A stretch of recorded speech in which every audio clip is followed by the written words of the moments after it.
Mais uma falha de internet.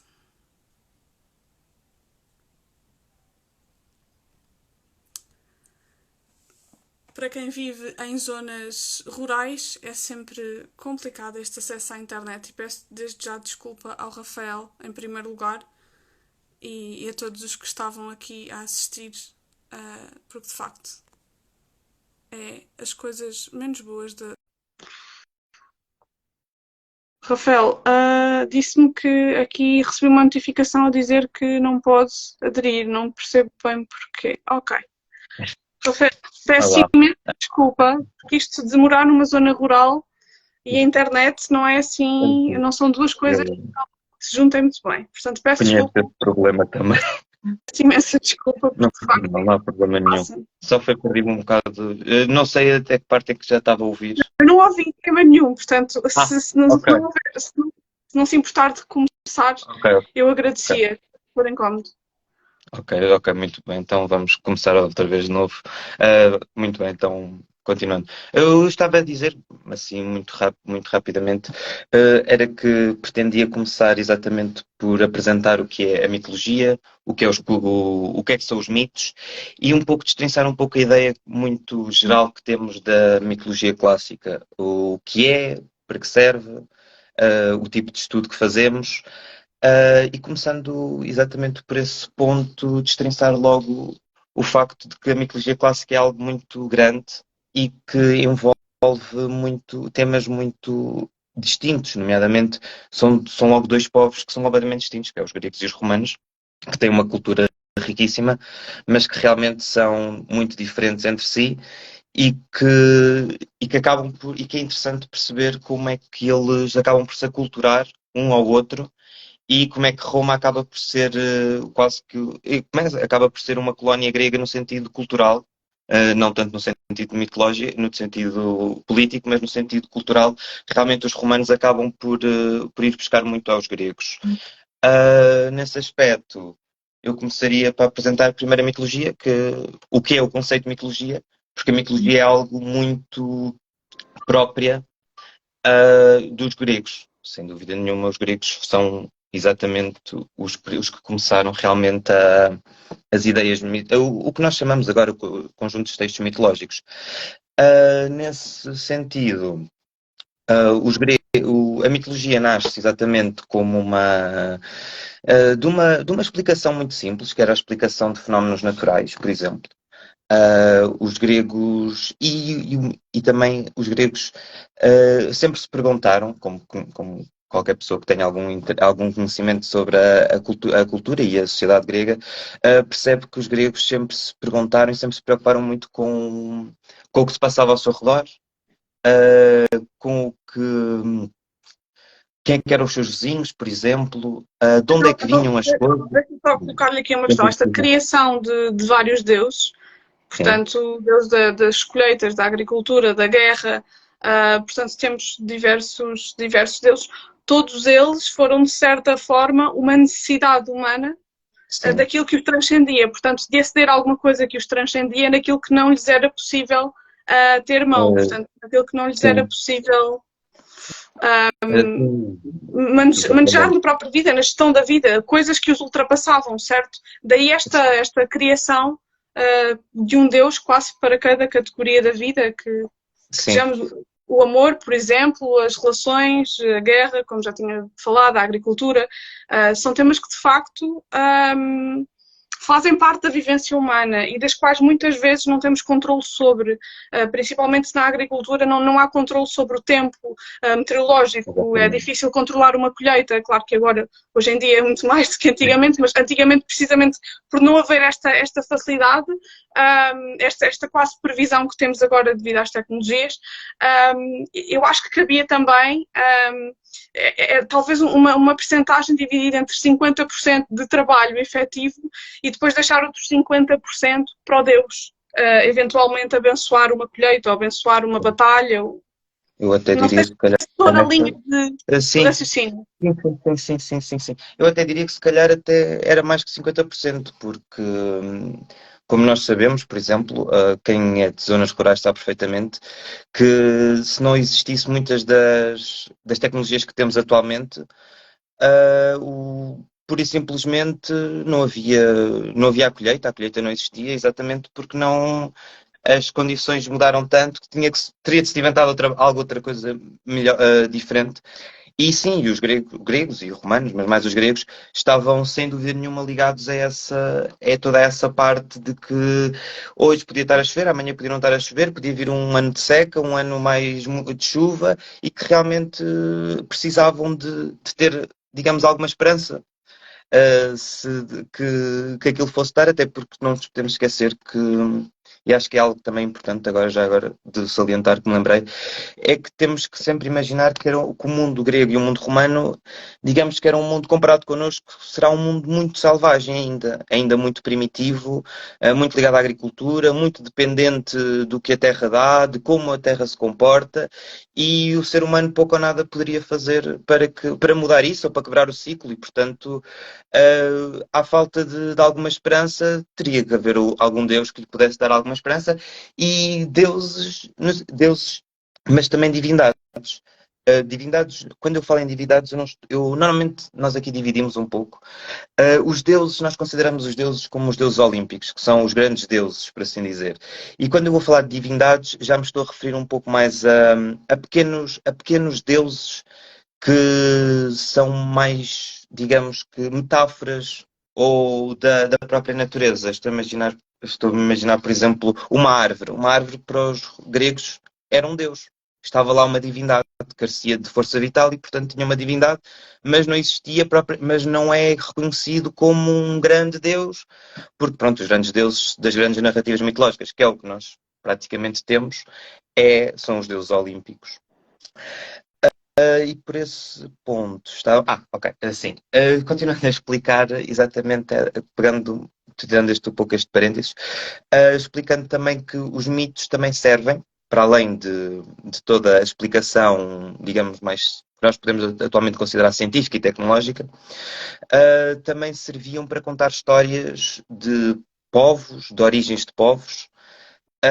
Também ideias mais filosóficas, como o amor, a alegria, a tristeza, a relação e também relações humanas. Um dos pontos também muito fulcrais, tanto dos gregos, era exatamente a maneira de viver em sociedade.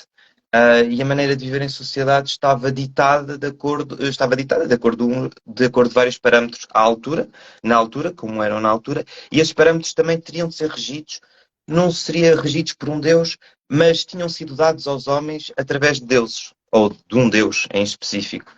E tinham também essa conotação de moralidade e de contos que nós atualmente podemos conhecer nos que nós chamamos às vezes contos populares, ou aquelas anedotas mais populares e até nos próprios, não é pronomes, é provérbios, nos próprios provérbios populares, que nos vem essa tradição, que é uma tradição também da religião, da grega e romana, mais romana se calhar do que grega, mas que vem de toda essa construção e narrativas mitológicas.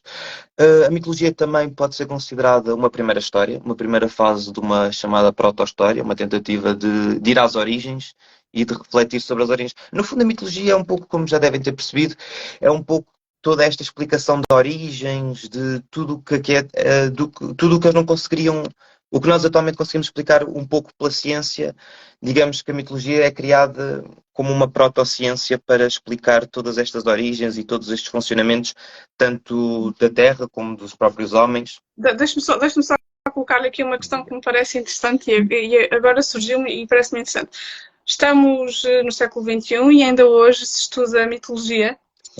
Apesar de todos os avanços tecnológicos, científicos que tivemos, continuamos com várias religiões, com várias formas de fé, e academicamente continuam a estudar-se os deuses. O que é que acha que leva as pessoas a terem este interesse pela mitologia? Claro que poderíamos aqui falar de um período específico de história, não é? No fundo estamos a falar de um período específico da história e a história continua a fascinar-nos muito, precisamente porque foram tempos que não vivemos e que queremos muito compreender. na parte mais focada da mitologia, focando aqui um bocadinho na mitologia, o que é que acha que leva o homem, que podemos dizer mais civilizado, mais desenvolvido, mais culto, enfim, muito diferente, a querer continuar a estudar deuses e divindades? Bem, ok, sim. Isto digamos que é assim. Por acaso nunca. Já me perguntei várias vezes e tenho a minha opinião, digamos que é a minha ideia pessoal do o que é que me levou a mim a estudar. E digamos que temos vários autores também já. Não é uma resposta, não é uma pergunta fácil, digo já que não é uma. Não Admito é que de não é, todo, não é, não é de todo, não é mas de pode todo. sempre basear-se na sua opinião, porque de facto estuda, portanto, se estuda, Sim, sim, sim, tem sim. algum também fascínio e interesse. Sim, exatamente. Podemos ver de vários prismas. Eu, por exemplo, o meu prisma pessoal pega-se muito exatamente pelas bases literárias. Se repararmos, isto estava tudo para toda uma conversa, mas se repararmos de uma maneira muito geral, os tópicos centrais de cada mito estão explanadas em qualquer história literária que nos podemos encontrar em qualquer livro, seja literatura mais massiva, sim, literatura mais, digamos, mais que seria considerada mais cultural, como por exemplo, estou-me a lembrar agora de alguns, vou só referência a alguns autores portugueses para ser mais rápido, como por exemplo essa de Queiroz, Saramago, coisas mais artísticas, ou então coisas não mais, digamos que, mais para ler quando temos menos, não precisa de um esforço tão intelectual. E estou a pensar, por exemplo, nos mangás, os próprios mangás japoneses, até mesmo nas próprias BDs americanas, dos cómics, e até o Asterix, por exemplo, que é francesa.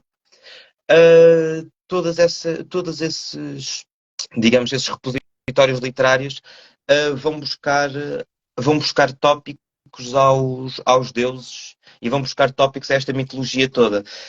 E de facto o meu gosto advém exatamente do meu gosto por literatura de cómics, de banda desenhada, nomeadamente de banda desenhada de heróis, e que vejo, sem dúvida nenhuma, sempre essa, todas essas ideias e todos esses tópicos, que, como já tinha referido anteriormente, serem explanados na mitologia, serem, sem dúvida nenhuma, na mitologia, e até existem, para quem acha interessante, existe uma nova área, quer dizer, já é pai dos anos 80, mas 90, mas nós em história, tudo o que seja perto dos anos 2000 é novo. É um pouco por assim. Mas é verdade, é um pouco por assim. Que se dedica exatamente a esse estudo, que é o estudo de recepção, que se dedica exatamente a esses estudos de até onde é que a cultura clássica ainda ainda é vista e vislumbrada no nosso dia a dia. E pronto, e no meu caso, exatamente a mitologia vem-me exatamente pelo meu gosto em super-heróis, por exemplo, da Marvel, da DC, como toda a gente conhece, e que estão ali explanados todos os deuses e a maneira como a história é contada e como os tópicos são abordados, vem-me um bocadinho por aí. Outras pessoas, poderá ser alguma, não sei, uh, por gosto académico, eu acho fascinante também, acho fascinante toda esta ideia dos mitos. É uma história que também não é consensual para toda a gente, no sentido em que há muita gente que não gosta deste tipo de historiografia.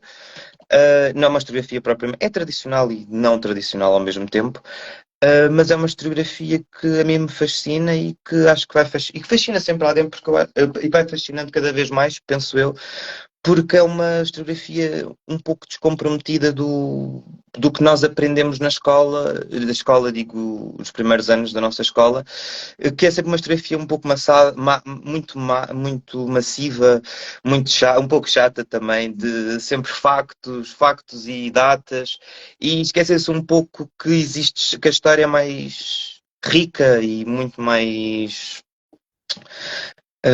prazerosa do que propriamente do que propriamente essas factualidades que nos ensinam na escola.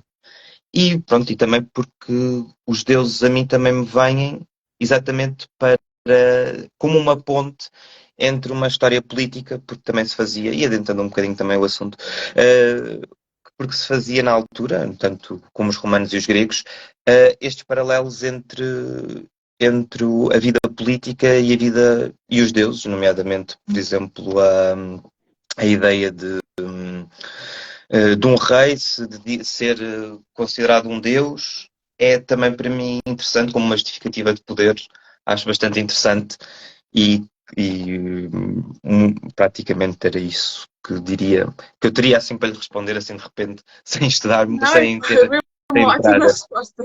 Uma ótima resposta e eu agradeço-lhe, Rafael. Eu sei que foi assim um bocadinho improvisada no sentido em que de facto eu não era uma pergunta que estivesse programada, foi de facto que Sim, me surgiu agora e portanto exato. podem surgir outras. Outra que me surgiu, e eu não quero de todo que perca o Não, raciocínio, eu peço imensa não, desculpa se não, não, estou a fazer perder. não, até Lembrei-me gosto, que eu até existem gosto desta também os terminologia. deuses e os semideuses, ou estou errada? Os deuses, eu chamo-lhe mais. Quer dizer, sim, os semideuses serão mais ou menos uma ideia do. Um semideus é mais um homem que se Isto eleva a não Deus. poderá ir de encontro àquilo que o Rafael estava a dizer em relação a homens vistos como Deus ou detentores de um poder tal qual Deus? Um Deus? Em certa medida, sim, mas eu percepciono, eu tenho uma ideia um pouco diferente.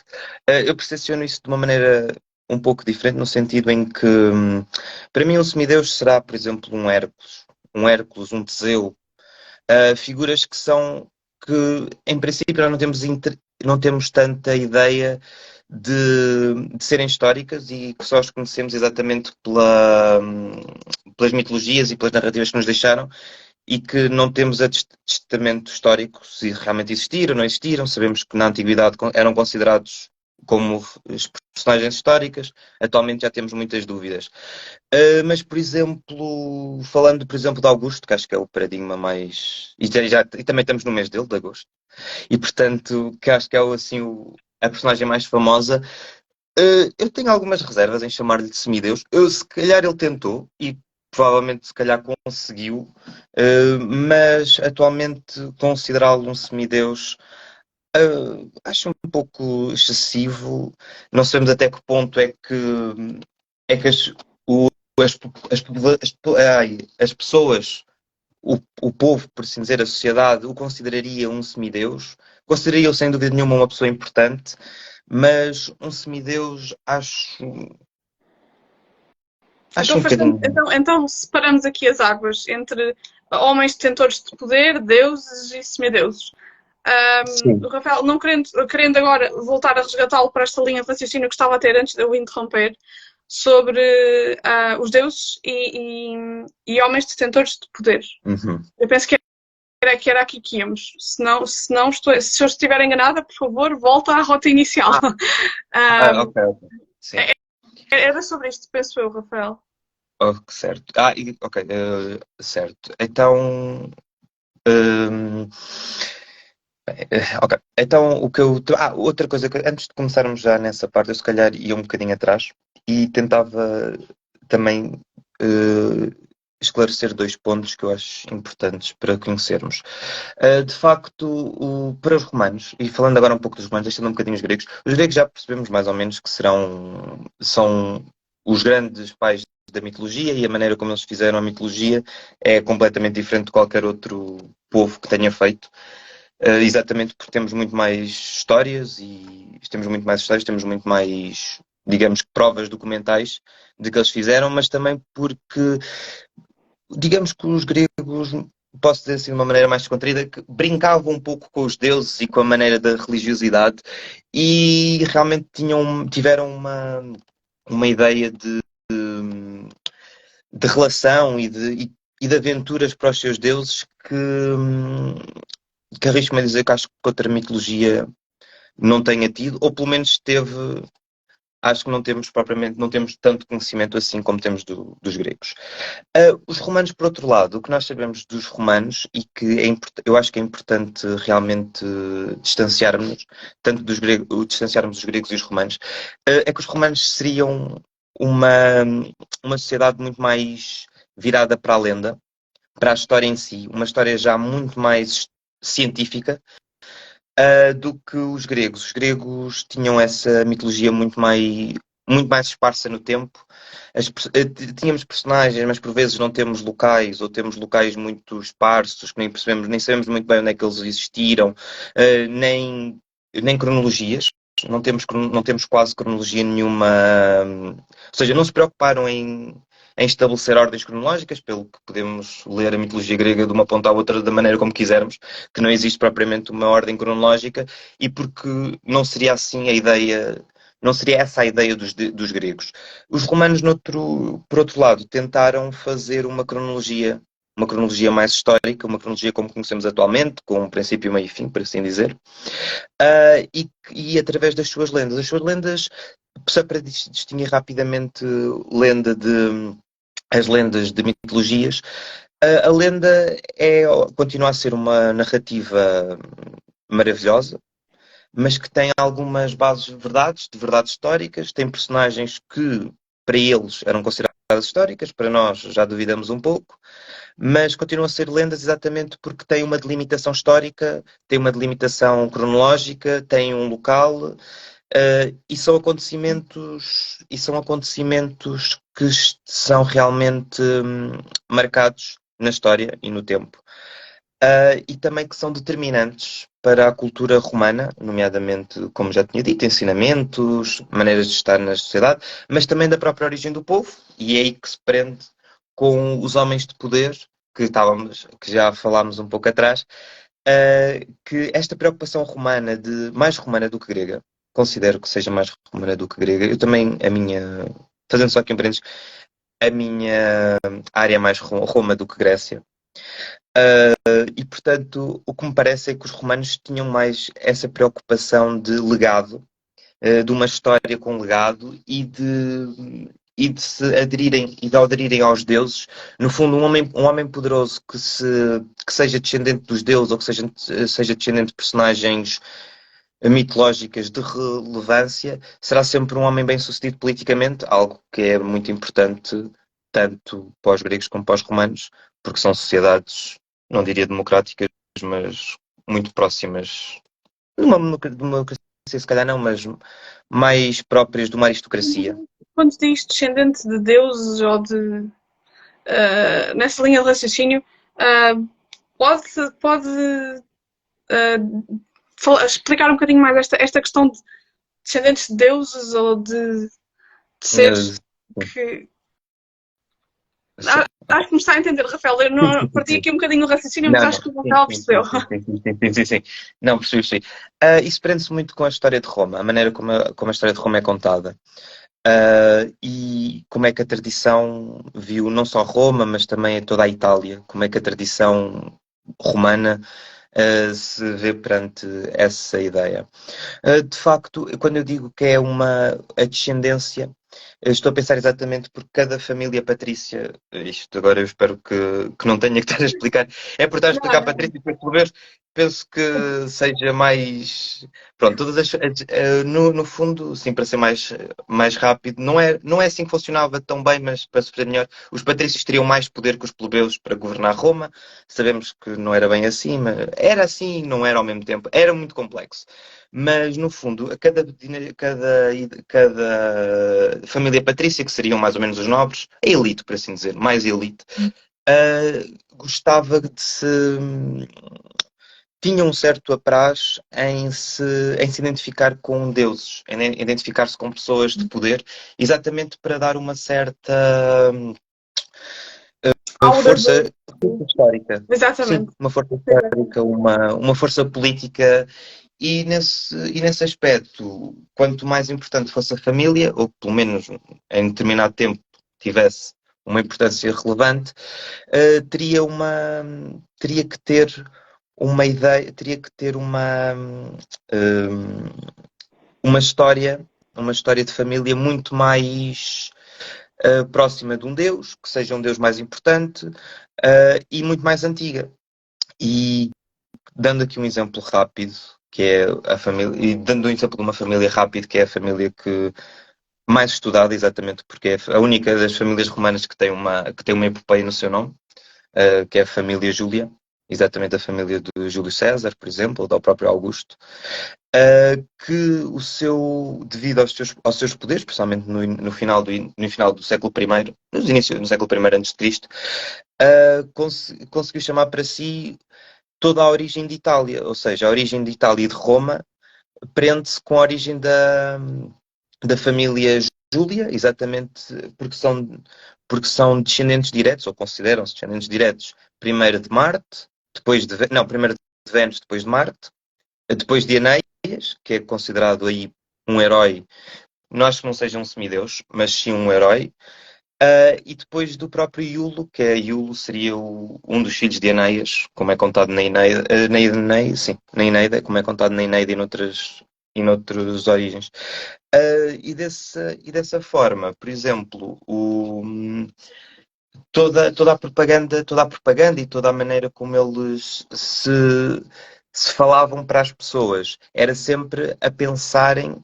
As pessoas, quando os viam, estariam a ver corporizadas, de certa maneira, Enéas, que no fundo será uma junção entre Vênus e um homem mortal, e com Iulo vê-se também a origem do próprio Rómulo e Remo, a parte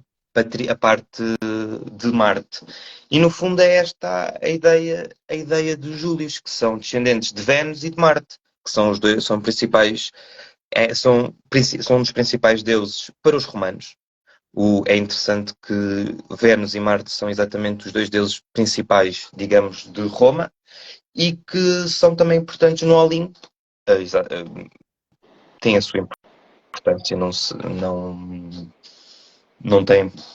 Obviamente temos outros deuses mais importantes, mas eu penso que acho que não se aclamavam a tanto. Acho que eles mesmo assim ainda não se aclamariam a serem reconhecidos como Zeus ou Júpiter e como Hera. Ficavam-se por deuses digamos que serão deuses de uma terceira, quarta geração e que seriam mais próximos dos homens, nesse sentido. E, portanto, eu acho que mais ou menos consegui responder à sua pergunta sobre os deuses Perfeitamente. e homens.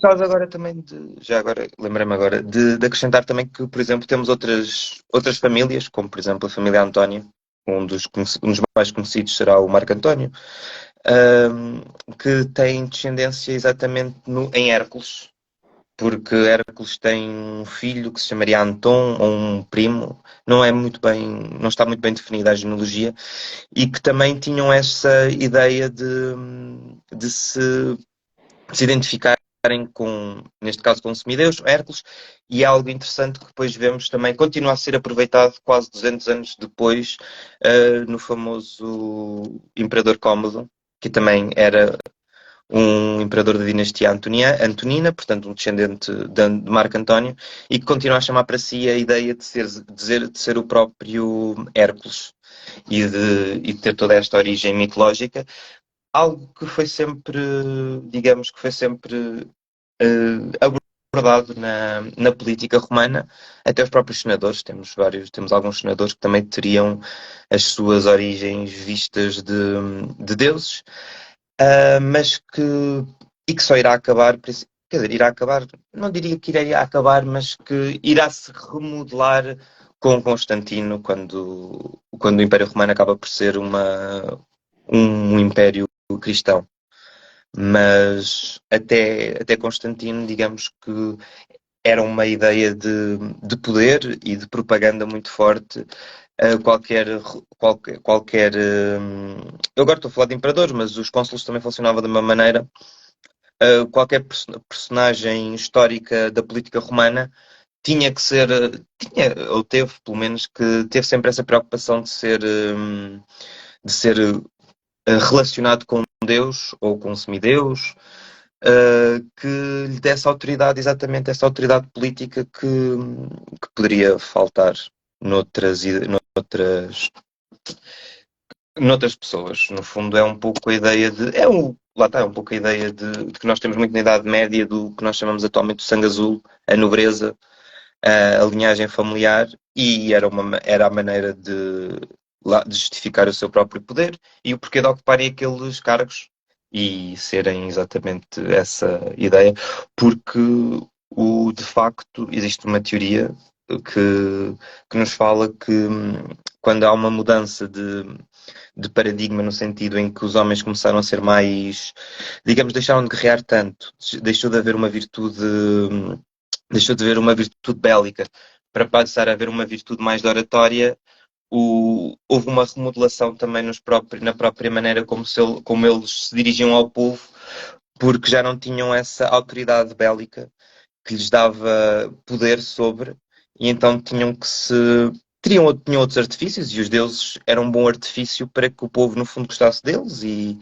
se justificasse o porquê de serem eles e não ser outra pessoa qualquer a estar lá, porque é algo que tanto os gregos como os romanos têm, que é algo que nós também temos, que é o facto de que não me parece, do que eu conheço, admito que se calhar conheço alguma coisa, mas obviamente não atualmente não terei tantos conhecimentos como daqui a uns anos terei, obviamente, mas que me parece que realmente algo muito próprio destas civilizações é exatamente a oportunidade, no fundo, a oportunidade de que qualquer pessoa, ou pelo menos qualquer pessoa, poderia estar em qualquer lugar da sociedade e não haver uma certa rigidez quando comparado com outras civilizações, como, por exemplo, a egípcia, a persa, a própria acádica, os sumérios, todas essas civilizações que nós conhecemos e que teriam uma pirâmide social muito mais rígida do que os gregos e os romanos, pelo menos no meu entender, que leio sobre isso, me parece dessa maneira. Certo, certo. E é a opinião de quem estuda e acho ótimo. Rafael, continuando aqui também nesta linha e introduzindo também aqui algumas temáticas também para aliviar aqui um bocadinho a conversa. Não que seja amassadora a atenção, não de todo que seja, mas também poder dizer aqui a quem está a entrar aqui na nossa conversa, nós estamos a falar de mitologia clássica, a mitologia normalmente é clássica, espero não estar aqui a cometer um erro gigantesco. Estou. Não. Não. Ok. Ficamos com a mitologia clássica, sim. Ficamos com mitologia simples. E portanto estamos aqui a falar desta questão da mitologia, deuses e homens e deuses, e homens que criaram deuses, e esta temática. Portanto, se quiserem ir colocando aqui alguma questão mitológica ao Rafael, estejam completamente à vontade. Gosto também que tenham a vossa participação, coloquem dúvidas. O Rafael tem uma vertente muito académica, no bom sentido, portanto, não tem qualquer problema em esclarecer aqui as dúvidas, mesmo que algumas pessoas pareçam de facto ignorantes na matéria, e como são, e daí também este meu interesse na conversa, porque acho que aprendemos sempre muito uns com os outros, e de facto é o que eu tenciono estar a fazer aqui com o Rafael, e acredito que todas as outras pessoas que assistam também a aprender um bocadinho sobre esta área, que é sempre fascinante, é sempre interessante. Portanto, se tiverem alguma dúvida sobre Deus, o Rafael é a pessoa indicada para vos falar neste sentido, portanto, sintam-se completamente à vontade. Rafael, estávamos aqui a falar também desta questão de poderes e de deuses, de linhas genealógicas mais ou menos privilegiadas. Esta questão, podemos dizer, o Rafael colocou aqui uma questão interessante, que me parece a questão das pessoas deixarem o elemento bélico para um elemento mais de oratória. Acha que de certa forma se deixou de divinizar estes homens, porque a oratória, enfim, claro que também inclui uma certa capacidade de a fazer, portanto nem todas as pessoas têm uma capacidade de comunicação, pelo menos de comunicação em público, que era aquilo que se pede desde sempre, e estes homens precisavam de mover multidões para as suas causas. E acha que de certa forma se perdeu um bocadinho o poder que essas pessoas detinham, perdendo este argumento mais bélico, portanto baseando-se apenas na oratória? Ok. Não, de certa maneira acho que a cultura romana, no fundo os romanos, era uma cultura bastante oratórica, no sentido de, logo desde a nascença, um filho, digamos, agora estamos aqui a falar mais de elite. É importante realmente dizer que quando falamos disto tudo estamos sempre a falar, apesar de falar, às vezes eu introduzir alguns temas como igualdade algumas ideias desses não podemos esquecer que era sempre igualdade, não era para todos, mas sim para os filhos da elite. Nesse aspecto acho que é importante também falarmos sobre isso. A perda bélica dá-se exatamente, quer dizer, a perda bélica não há propriamente uma perda bélica, porque o Império Romano continua-se a expandir, dependendo dos períodos, mas começa-se a expandir e acaba por parar num ponto e depois acaba por se concentrar. Mas sabemos, e sabe-se, e está muito bem estudado essa parte, que as desde o primeiro ano, desde que entravam para a escola, ou quase desde que começavam a falar, desde que tinham um pedagogo, os filhos dos romanos eram logo introduzidos à oratória, portanto, eles desde muito pequenos, algo que atualmente não se faz, mas desde muito pequenos, eles eram confrontados a falar em público, seja em cerimónias como, por exemplo, estou-me a lembrar de cerimónias fúnebres, eram chamados, por exemplo, morria um tio, ou o próprio pai, mas digamos mais um tio, algo desse género, e seria a criança que fazia a própria, a menos que não tivesse uma importância, digamos, política maior, obviamente que deixavam para os adultos, mas se não tivesse qualquer importância política, era as próprias crianças, uma criança, digamos que com 10, 12 anos, por aí, que faziam esse discurso e, portanto, desde muito cedo eram habituados a falar em público, para o público, e aprendiam com os melhores retores, exatamente, como Cícero, por exemplo. Estou-me a lembrar, por exemplo, agora de Cícero, mas temos outros grandes retores que são bastante importantes para nós, também como estudiosos, mas também para eles como grandes professores que sempre os adaptaram a esta ideia de falar em público, de se expressar em público e de, no fundo, convencer, que é o que é a arte da política, é convencer o outro das minhas ideias e isso era muito estudado e bastante aprendido nas escolas, nomeadamente através de exemplos, por exemplo, de apresentações. Sabemos que existiam apresentações, por exemplo, da Eneida, da Ilíada, da Odisseia.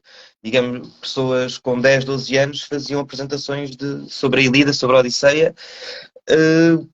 como se, pronto, para eles era mais digamos, um dia na escola a falar sobre isso, enquanto que, e portanto acho que para eles não seria estranho esta ideia de falar, até porque começaram a perceber que pela fala também conseguiam chegar aos objetivos bélicos e portanto convencer a pessoa é realmente o legado que é um grande legado que os romanos nos deixaram e que trabalharam, os gregos também, mas nós temos mais conhecimento romano sobre esse aspecto, de que nos deixaram esse legado de falar em público, do chamado a oratória, como temos em várias peças e vários textos dessa época que nos falam exatamente da maneira como eram feitos e como é que eram apresentados e como é que eram ensinados os alunos sobre essa parte. Portanto, respondendo assim à sua questão, diria que complementaram-se. Houve se calhar uma altura em que, mas isto já não é propriamente, digamos que é muito anterior nos inícios da origem da cidade de Roma, que provavelmente teríamos um peso maior bélico, mas no sentido de fazer de que a minha vontade seja feita, e que acaba por se complementar e por ser em certa forma substituída pelo poder da oratória e por isso é que e é nesse aspecto é que os romanos, tanto os romanos como os gregos, se diferenciavam do que eles chamavam dos povos bárbaros, exatamente porque eles saberiam falar melhor do que qualquer povo do mar Mediterrâneo, porque eles não tinham propriamente conhecimento de todos os povos do mundo, mas dos povos que eles teriam em contacto, podemos dizer com certeza que seriam os melhores oradores de todo o Mediterrâneo, por assim dizer. Não sei o que é que não sei se me queria fazer mais alguma questão ou se poderíamos continuar. Não, força, Rafael. Esteja à vontade para continuar o seu raciocínio. Ok. De facto, esta ideia dos deuses e dos homens se interligarem é, é realmente é fascinante. E eu agora eu propunha, se fosse, não sei se fosse possível, falarmos um pouco sobre a mitologia, um pouco sobre as lendas.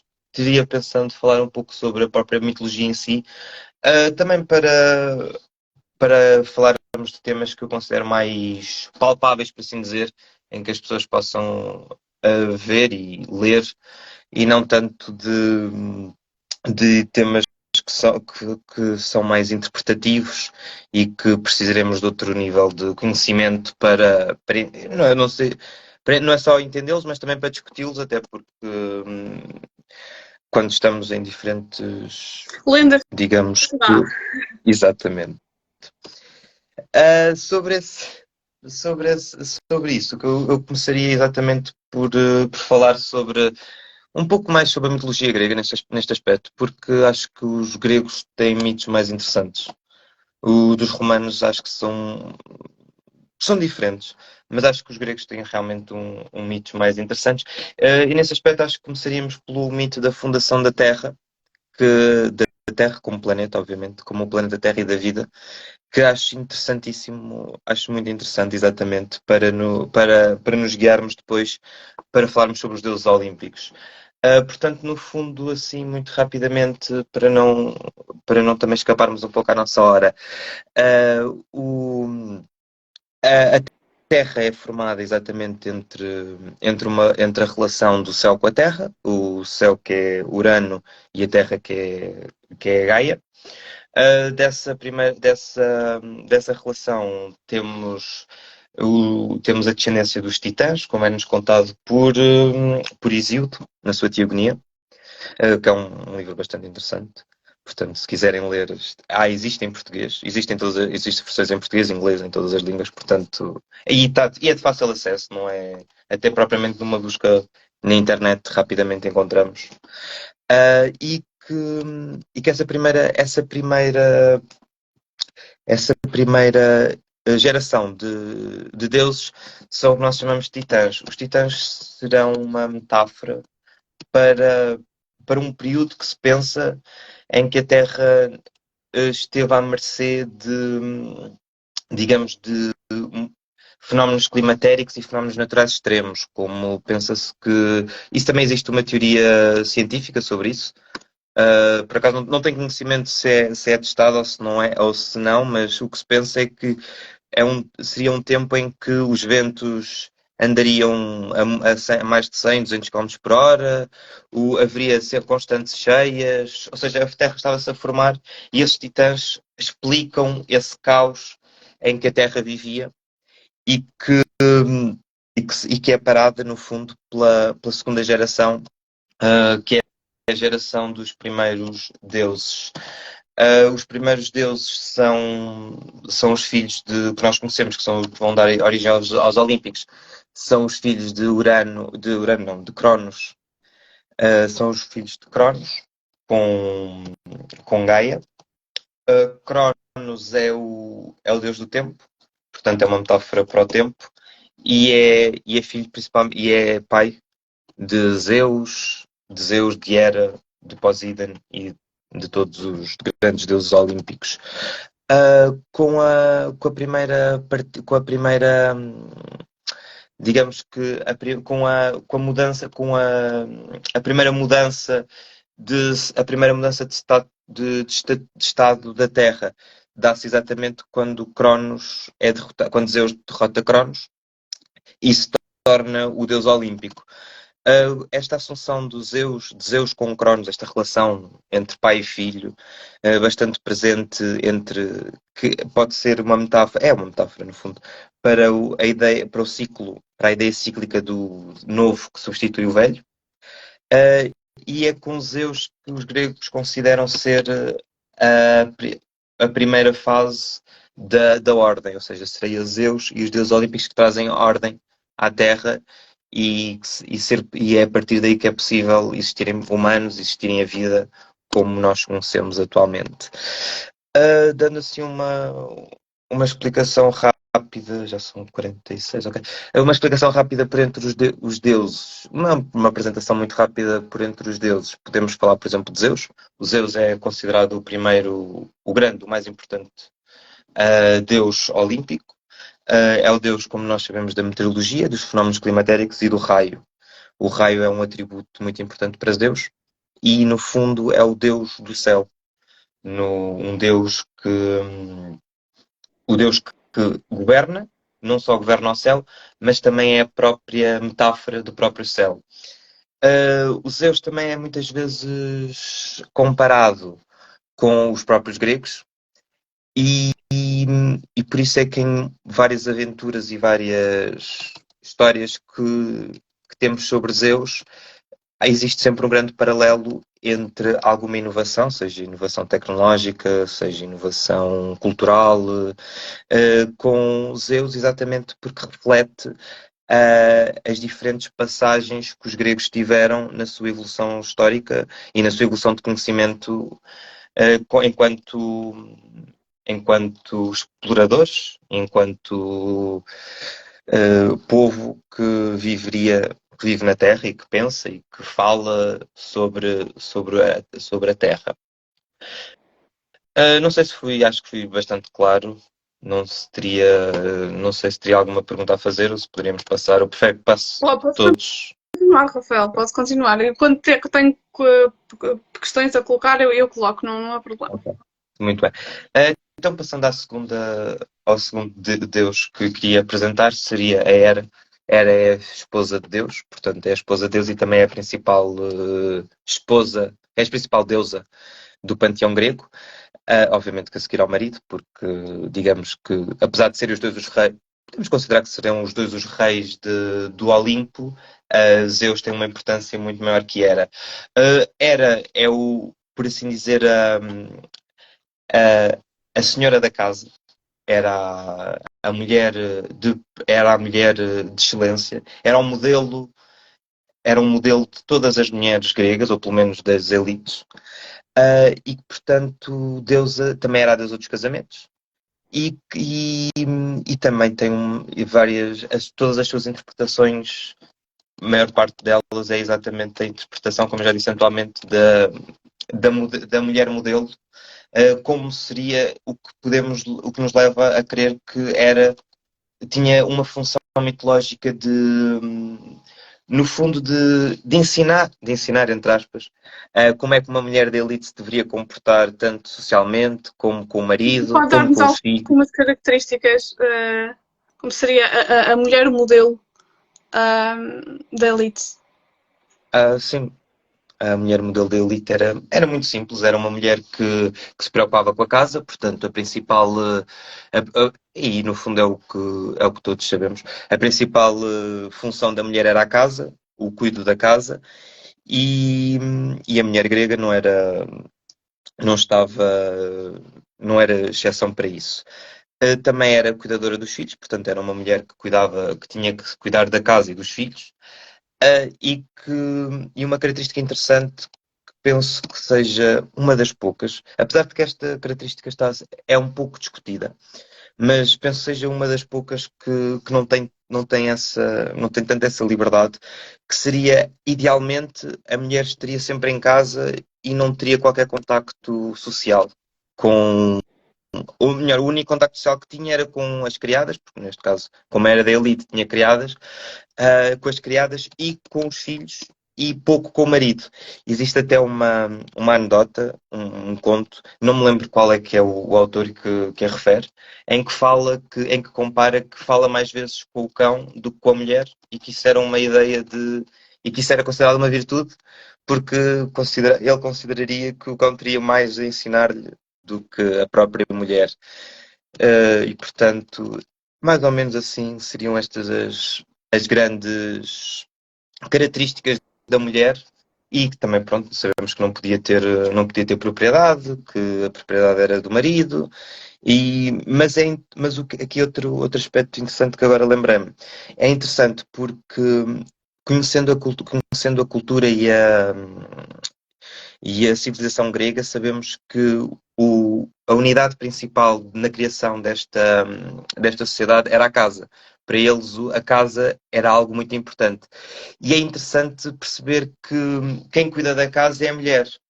O que nos também pode dar outro tipo de perspectiva, que é até que ponto é que esta mulher modelo seria respeitada, no sentido em que se a mulher não tinha esses direitos, essas liberdades todas, porque é que é na mulher que se dá, que se deposita tanta confiança como a casa? Porque a casa era o elemento fulcral e onde se faziam os negócios.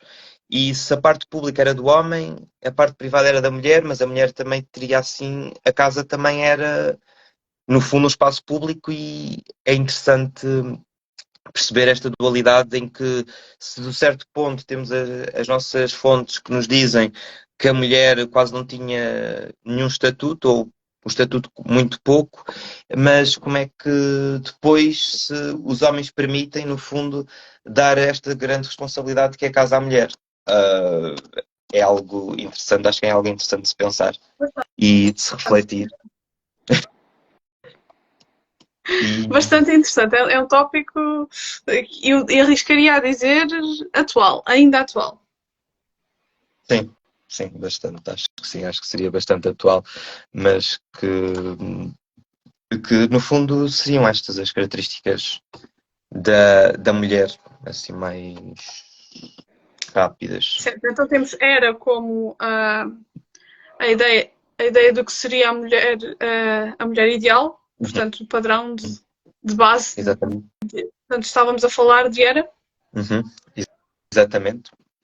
Depois podemos passar então para Poseidon, que é o deus dos mares. O Poseidon é interessante porque muitas pessoas às vezes associam sempre o Poseidon aos deuses dos mares, mas também é importante referenciar a sua ligação aos cavalos, principalmente na região da Tessália, que é o sul da Grécia, aquela ilha grande da Grécia, uh, em que o, em que Poseidon era exatamente o deus dos cavalos, e que era cultuado dessa maneira porque, possivelmente, estando tão distante do mar, não poderia ser um deus dos mares, e portanto acaba por ter esta ideia telúrica, ligada à terra, exatamente, exatamente porque, no fundo, a terra e o mar estão também ligados, e para os gregos haveria uma certa ideia de que os terremotos, de certo modo, os terremotos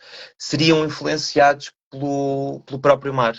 E, portanto, há esta ideia de que tudo o que mexe à crosta terrestre seria influenciada pelo mar, e por isso é que Poseidon também nos aparece como deus, um deus telúrico, principalmente dos cavalos, e é por isso que em Troia os gregos dão um cavalo a, a Troia, exatamente porque estão a cultuar o deus o deus Poseidon, que é o deus dos cavalos nessa matéria. É também irmão de Zeus, e que ficou, e como sabemos, ficou com a parte do quando foi dividida a terra, ficou com o domínio dos mares. Sobre Troia, também é interessante ver que foi Poseidon. Troia é como devem conhecer mitologicamente, é uma cidade que foi destruída e reconstruída muitas vezes. E uma dessas destruições está também ligada a Poseidon, que foi um terremoto que destruiu a cidade de Troia. Não sabemos se realmente existiu, quer dizer, sabemos mais ou menos que existiu a cidade de Troia, mas como nos é contada nos mitos, não temos essas evidências, e, portanto, é discutível os acontecimentos que se dão nessa cidade. É discutível se realmente existiram, se não existiram. Acho que digamos que é um tópico interessante falar sobre a Guerra de Troia, mas também o nosso tempo já não é muito. E, é complexo, e era toda outra live para falarmos sobre isso. Eu passaria agora também para falar principalmente dos principais por exemplo, da Trindade olímpica, falar um pouco de Hades, que é o deus do inframundo. Hades também é mais uma vez um dos irmãos de Zeus e de Poseidon. Hades fica com o Deus, fica como Deus do inframundo, portanto, o Deus do reino que nós podemos considerar o reino dos mortos. E é interessante, Hades é interessante exatamente porque tem é muito referido como um Deus, não diria um Deus, mas o seu reino em si é muitas vezes referido na literatura como uma passagem para um herói se autoprovar e melhorar as suas ideias. Portanto, qualquer pessoa que vá para o Hades, no fundo, regressa e conseguir regressar, porque também não é uma tarefa fácil, mas se conseguir entrar no Hades e regressar, tornar-se uma pessoa melhor e é um dos valores heróicos que é muito apreciado, é muito apreciado pelos gregos e é um tópico bastante interessante, é que nós chamamos de catábase, e é um tópico muito interessante e que aparece muito também na literatura. Outro também ponto com o Hades é o ponto da Perséfone. A Perséfone é filha de Deméter e é a rainha do inframundo. A Perséfone que é interessante exatamente para pegarmos um pouco também no início, quando falávamos sobre a agricultura. A Perséfone será uma metáfora para a semente, portanto, para no fundo, como filha de Deméter, a Deméter é a deusa da agricultura, e portanto existe esta união entre o inframundo, que é onde para eles e para nós, no fundo, a semente se desenvolve, e depois o voltar à toa, e depois o ir à tona, ou o brotar da terra, que é o reino da Deméter, e portanto existe esta ideia interessante também entre o inframundo, que não é só o Deus dos mortos, mas também não é só o reino dos mortos, mas que também é o reino, no fundo, que também dá vida e que também brota a vida, no fundo, sem a comida, a vida não existiria na Terra, portanto, é algo também muito interessante de se ver. Não sei se teremos ainda tempo para falar sobre outros, como por exemplo Afrodite ou Ares, ou se quer passar. Não, podemos continuar a falar, até porque a Afrodite continua a ser também uma das mais famosas, digo eu, pelo menos mais ilustres deusas que são conhecidas. E bastante problemática também. Mas não, é assim, porque é um pouco agora vai parecer que me contrariei, porque há pouco eu disse que era a deusa modelo da mulher, mas Afrodite em certos pontos também é uma deusa que representa a mulher, no sentido em que Afrodite será uma metáfora, sim, será uma metáfora no fundo para a mulher, no fundo, para a relação sexual, não só a relação sexual, porque nós temos várias Afrodites, mas as duas grandes vertentes da Afrodite é o amor físico, mas também o amor espiritual, o amor racional, e que no fundo acaba por ser, a Afrodite acaba por ser conhecida mais pelo amor sexual, carnal, do que propriamente a outra vertente. A Afrodite como uma mulher, como uma representação da mulher, consideramos que seja uma mulher independente e sexualizada. E o que nos dá também uma certa, nos põe uma certa pergunta que é se a mulher não teria tantos poderes, ou parecia que estava tudo tão determinado pelo homem, como é que nos aparece uma personagem como Afrodite, que no fundo é o contrário de tudo isso e seria o caos, porque a Afrodite, para além de ter, como em vários mitos em que ela aparece, é uma deusa que tem. Peraí, agora. É uma deusa que tem uma independência e uma autonomia que nos faz perguntar como é que é possível. Se, considerarmos que a mulher tem essa autonomia e, portanto, Afrodite é toda esta ideia. Uma curiosidade interessante é que Afrodite é uma deusa que tem a sua origem não na Grécia, mas sim no Próximo Oriente. Pensa-se que seja uma, Pensamos que seja uma deusa que acaba por ter características e inspirações de terras tão distantes como a Índia, ou até a própria Mesopotâmia, a Síria, e nomeadamente em duas deusas, que é a Ishtar e a Astarte. A Astarte é uma deusa fenícia, e a Ishtar é uma deusa suméria, não, é uma deusa acádica, assíria, mas que nós consideramos-la como um único Deus para toda a Mesopotâmia. O papel que estar que Afrodite desempenha na mitologia grega é exatamente esse, um pouco da rebeldia, da sensualidade, do amor e acaba por ter diferentes ações e diferentes ramos, no fundo, para explicar um pouco a complexidade da Afrodite. Teríamos realmente de pegar num mito, num conto mitológico próprio e perceber que, ok, neste conto ela tem estas características porque é próprio da mensagem que o autor nos quer passar. E noutro conto poderá ter outras características, o que acontece também para todos os deuses, mas para a Afrodite é mais problemático exatamente por ter digamos, esta rebeldia de não ser uma deusa tão famosa, mas não tão consensual, por assim dizer. Não ter um corpo mitológico tão consensual como todos os outros, e até a própria origem também não é consensual.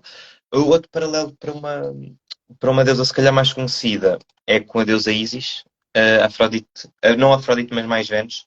Vênus nos romanos também seria uma personificação, uma aculturação da deusa Ísis, o que também é interessante porque a deusa Ísis, a um primeiro ponto, estaria mais identificada em certos pontos com a deusa, com a Hera ou com Juno, ou não, sim, com Juno, do que com Afrodite, mas por outro lado percebe-se esta ideia de Vênus, principalmente porque Vênus é uma deusa, como já tinha dito anteriormente, é uma deusa muito ligada à família Júlia, e a família Júlia é uma família muito importante em Roma, e como Ísis é também a deusa rainha dos Ptolomeus, do Egito Ptolomaico, então esta ideia, esta junção entre Vênus e Ísis far-se-á um pouco mais como uma forma de fazer política, uma forma de, no fundo, juntar as duas culturas, do que propriamente algo mitológico de explicação ou de ter algum valor moral nesse aspecto, até porque são deusas que, a princípio, são deusas tão distintas que não têm que o único valor que poderão ter é exatamente um valor político de assunção entre as duas culturas, que é a cultura grega e a cultura grega e romana e a cultura egípcia neste aspecto. Continuando sobre o deus Ares, que é no fundo o amante de Afrodite. O deus Ares é o deus da guerra e, portanto, a importância do deus Ares advém um pouco da guerra, mas também da sua relação com Afrodite. Ele é conhecido exatamente por este, por este relacionamento, que é um relacionamento também um pouco estranho, porque é um relacionamento que junta dois valores sociais que para nós parecem tão distantes, como o amor e a guerra.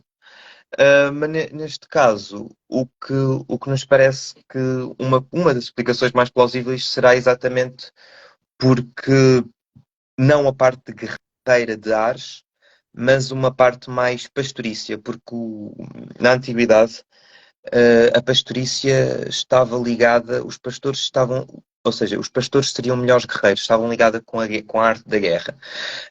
E nesse sentido, como nós sabemos, alguns entre a pré-história e a história, houve um momento em que o ser humano começou a assentar-se, no fundo, deixou de ser um caçador-recoletor para passar a ser um agricultor. E há uma lenda mesopotâmia que nos fala sobre essa ideia entre a união do pastor com o agricultor, essa mudança. E nessa mudança, as duas personagens que nos aparecem a ilustrar essa ideia é a própria deusa Estar, como eu já disse, que era Afrodite, e o seu amante, que neste caso seria um pastor, e que nos parece e que nos poderá ser aqui essa reminiscência com Ares. Portanto, a ideia de que a deusa do amor se une ao deus da guerra vem exatamente desta ideia no fundo, o deus da guerra, que será um deus mais caótico, necessitava de uma deusa, digamos, mais da ordem no fundo, para dar uma sociedade mais, digamos, mais ordenada, no sentido em que se fosse uma sociedade muito bélica, seria mais teria uma desordem maior do que uma sociedade no que uma sociedade de amor. Este amor que eu estou-me a referir é exatamente o que nós também chamamos de fertilidade. A fertilidade em Afrodite. No fundo, esta ideia de que a deusa Afrodite também é uma deusa da fertilidade e, portanto, a parte agrícola é aqui muito importante também para percebermos esta união entre o Ares e Afrodite.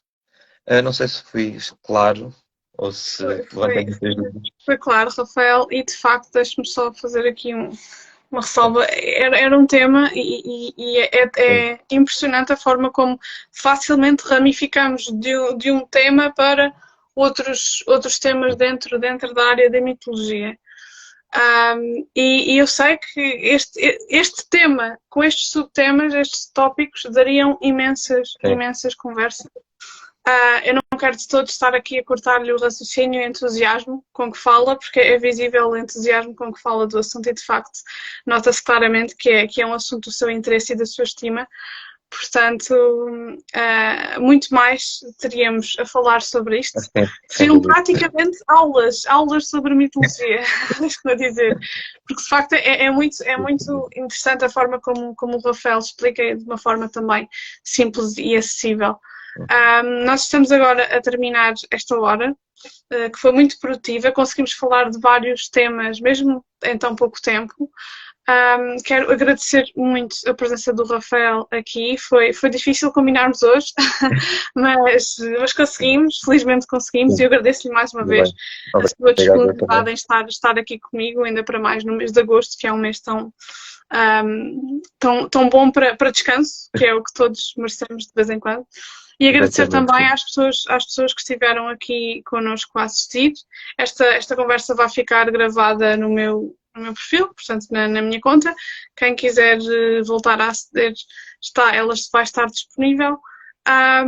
E quem sabe, Rafael, um dia voltaremos a abordar estes assuntos com mais tempo também, com mais a disponibilidade, porque de facto precisamos de algum tempo para falar de temas que são muito interessantes e, como eu disse há pouco, ramificam muito. É muito fácil nós encontrarmos um tema, um tópico, um Deus, por exemplo, e ramificarmos para outras áreas. Portanto, de facto, dariam longas conversas que seriam extremamente interessantes e são, de facto, interessantes, principalmente para quem gosta da mitologia, a história e depois esta parte ramificada da mitologia. Por isso, mais uma vez, Rafael, agradeço-lhe muito a sua participação aqui hoje e a sua disponibilidade, acima de tudo.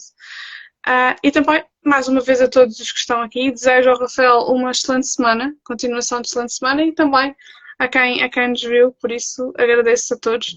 Muito obrigada. E, Rafael, mais uma vez, muito obrigada. Eu também agradeço. Obrigado pelo convite e boa semana para todos. Exatamente. Obrigada. Então, boa tarde a todos. Boa tarde, obrigado.